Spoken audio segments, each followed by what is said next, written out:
Hello everyone, welcome back. In this video, I'm going to show you how to short on MEXC app. So if you are into futures trading and you are using MEXC application and you don't know how to short your trade, you are at the right place, because in this video, that's exactly I'm about to show you. So first of all, you need to launch your MEXC mobile application, then tap on the trade option in the bottom. Now over here by default you will be on the support section, but you need to tap on futures, and this way the open long and the short option will be opened in front of you. So over here, first of all, you will have to select your trading pair, and you can do that by tapping on this drop down menu. So select your trading pair from here, and I want to keep it Sol USDT, and then tap on the option of open.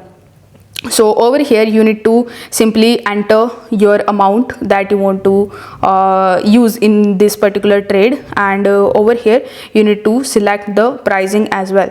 So let's say you want to trigger the price when the price of Solana come at 147. Now it is 147.32.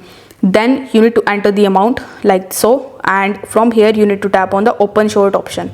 Now once you tap on open short, your position will be in the position section, and it will come in open order when the price of Sol come to the price that you set, which is $144 that I have selected. So this way you can basically short your trade at MEXC. If this video helped you out, make sure that you like this video and subscribe to the channel. Thanks for watching.